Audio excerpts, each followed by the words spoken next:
Good morning, everyone. The first topic of this chapter is the cell. देखो cell क्या होता है.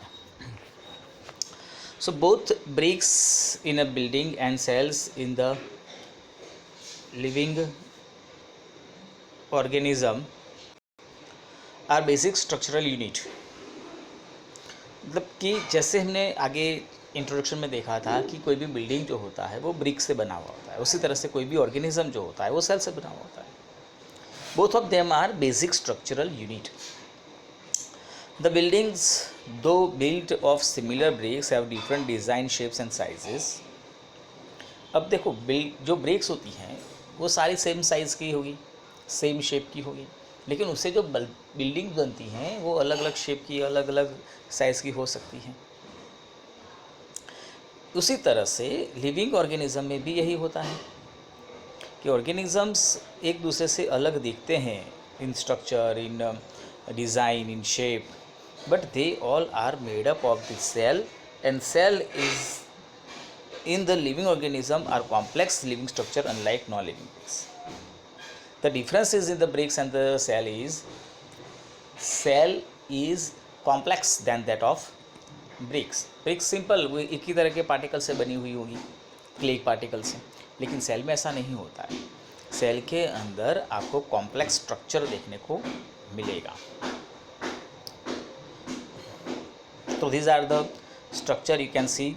This is wall and this is onion peel. मतलब onion पिल को हमने microscope में रखकर देखा तो अब ऐसा दिखाई देगा. ठीक है, तो you can see the similarities between this two things. यहाँ पर ब्रिक्स है, यहाँ पर सेल है. So organisms show variety in the cell numbers, shapes and size. So how do scientists observe and study the living cells? Living cell को किस तरह से वो ऑब्जर्व करते हैं, किस तरह से स्टडी करते हैं? तो they use microscopes which magnify objects.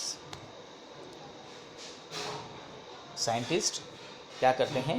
Microscopes को ऑब्जर्व करते हैं. माइक्रोस्कोप जो हैं वो एक ऐसा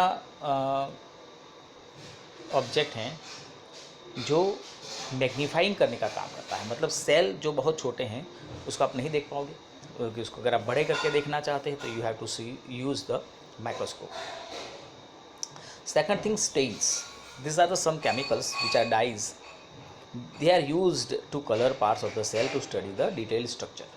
स्टेनिंग करने से क्या होगा, आपके जो सेल है, सेल के अंदर का जो स्ट्रक्चर है वो अलग अलग, सेल के अंदर के जो अलग अलग कंपोनेंट्स होंगे हर एक का अपना केमिकल कंपोजिशन होता है. तो जब हम कोई इसके ऊपर केमिकल डालेंगे तो उस केमिकल की सारे पार्ट्स के ऊपर अलग अलग रिएक्शन होगी और सबका अलग अलग कलर होगा. तो आपको सेल के अंदर के जो पार्ट्स हैं वो क्लियरली कलर्ड होकर क्लियरली दिखाई दे सकते हैं. You can observe it easily. So there are millions of living organisms and they are of different shapes and size. तो हमारे आसपास देखो तो मिलियंस ऑफ ऑर्गेनिजम्स हैं और वो ऑर्गेनिजम्स के शेप और साइज़ अलग अलग है. तो ऑब्वियसली उनके ऑर्गन्स भी अलग अलग होंगे. And their organs also vary in shape, size and the numbers of cells. तो उनके जो ऑर्गन्स हैं वो भी शेप अलग अलग होंगे, साइज़ भी अलग अलग होगी और उसके अंदर प्रेजेंस जो सेल के नंबर होंगे वो भी अलग होंगे.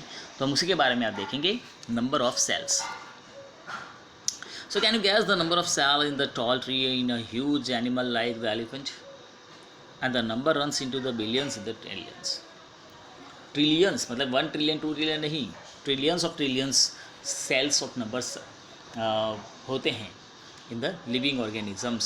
जैसे कोई एक बड़ा सा प्लांट ले लो आप, ब्लू व्हेल, ये एलिफेंट, ठीक है, उनके अंदर अरबों के अरबों सेल्स प्रेजेंट होते हैं.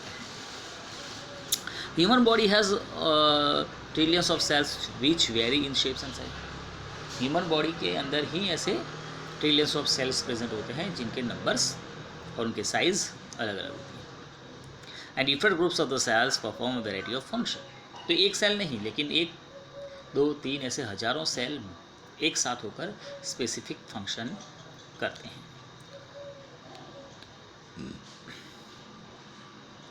So organism made of more than one are called multicellular. तो कोई भी ऐसे ऑर्गेनिज्म जो एक से ज़्यादा सेल के बने हुए हैं, एक सेल से ज़्यादा सेल के बने हुए होते हैं, उनको मल्टी सेलुलर कहा जाता है. and the number of cells being less in smaller organism does not in any way affect the functioning of the organism।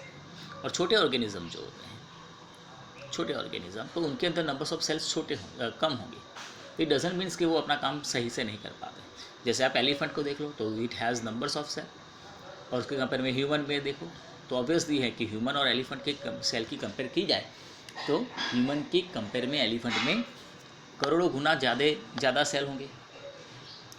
तो क्या ह्यूमन कैपेबल नहीं है कुछ फंक्शन करने के लिए? कर सकता है, वो सारे काम कर सकता है।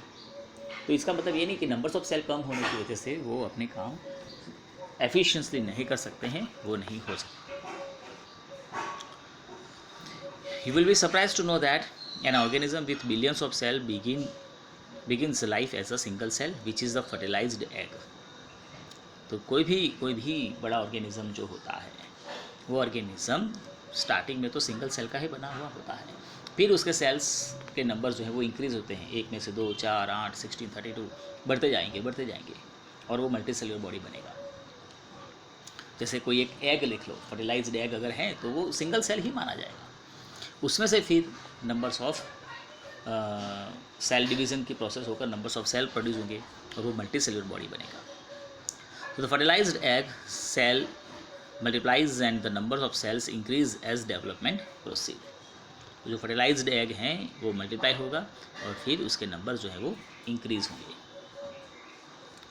You can see here the 2 figures we have given, one is amoeba and one for paramecium.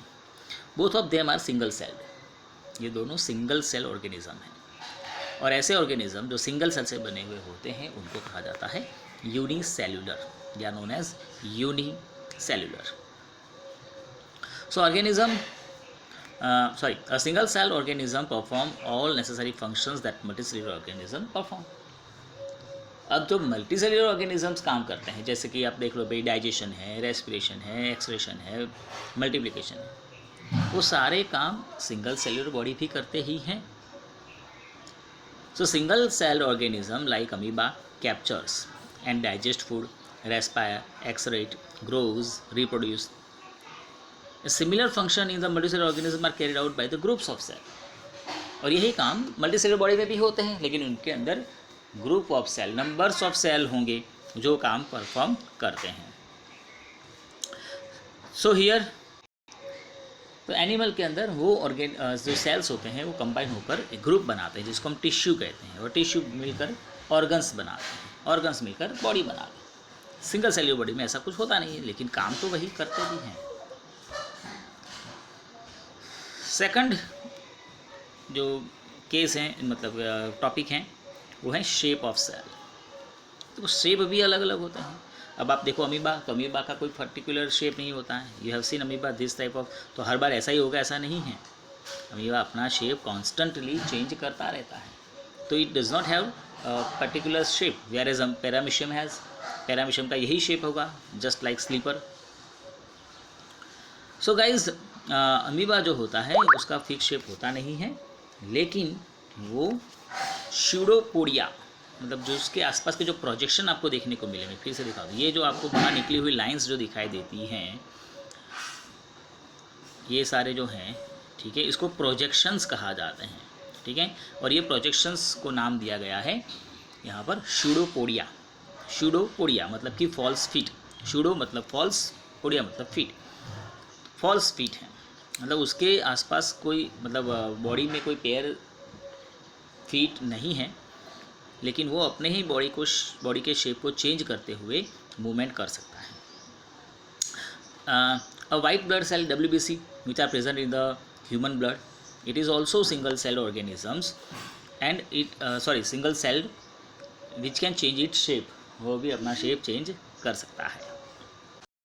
But while WBC a cell whereas amoeba is a full fledged organism। दोनों में डिफरेंस ये है कि WBC ह्यूमन के अंदर आया हुआ एक सेल है, जबकि अमीबा एक सेल का बना पूरा ऑर्गेनिज्म है जो अपनी लाइफ इंडिपेंडेंटली एग्जिस्ट कर सकता है। ऐसे हमारे पास नंबर्स ऑफ सेल हैं जिनके अलग अलग शेप होंगे। जैसे आप देख लो RBC, red blood cell which are round disc like structure. फिर हमारे पास मसल सेल हैं, ठीक है, वो फाइबर लाइक होते हैं, long spindle shape. Then you also observe these nerve cells nerve cell तो वो एक लंबा सा और फाइबर जैसा आपने देख सकते हैं, डेंड्राइट्स उसके आसपास प्रेजेंस हैं, तो ये मैसेज को कैरी करने के लिए सूटेबल हैं। तो इस तरह के अलग अलग शेप के सेल बॉडी के अंदर प्रेजेंट हो सकते हैं। So can you guess which part of the cell give it shape? Yes, कौन होगा जो उसका शेप देगा होगा? उसका नाम है मेम्ब्रेन। जैसे हमारा body it is covered by the skin, उसी तरह से सेल जो होता है वो मेम्ब्रेन से कवर्ड होता है। And this membrane provide the shape to the cell, to the plants और एनिमल्स। तो कोई भी मेम्ब्रेन जो होता है वो प्लांट सेल और एनिमल सेल को इस तरह का शेप प्रोवाइड करता है। One more thing is available in the plant cell is cell wall. मतलब मेम्ब्रेन के बाहर एक और लेयर होता है जिसका नाम है cell wall, which gives the rigidity to the cells. वो सेल को शेप और रिजिडिटी प्रोवाइड करते हैं। उसी तरह से एक बैक्टीरिया भी होता है जो प्लांट नहीं है, एनिमल है, लेकिन फिर भी उसमें भी सेल वॉल देखने को मिलती है।